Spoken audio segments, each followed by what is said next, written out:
জামাত ইসলামের আমির ডাক্তার শফিকুর রহমানকে দেখতে হাসপাতালে গিয়েছিলেন চলচ্চিত্র নির্মাতা মালেক আফসারী, কিন্তু প্রচুর ভিড় ও ডাক্তারের বিধিনিষেধ থাকার কারণে তিনি ভেতরে ঢুকতে পারেননি।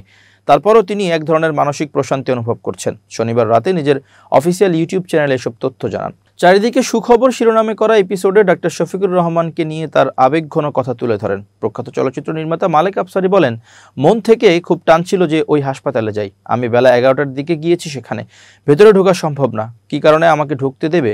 যাওয়ার পেছনে কারণ একটাই, একটা ফিলিংস কাজ করছিল। জানতাম আমি ঢুকতে পারবো না, তারপরও গিয়েছি।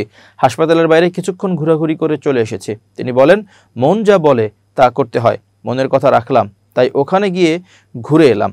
বাসায় এসে টিভির সামনে ডাক্তার শফিকুর রহমানের অপারেশন আপডেট শোনার জন্য অপেক্ষা করছিলাম। হঠাৎ দেখলাম ডাক্তার জাহাঙ্গীর কবির সাহেব টিভি পর্দায় চলে এলেন।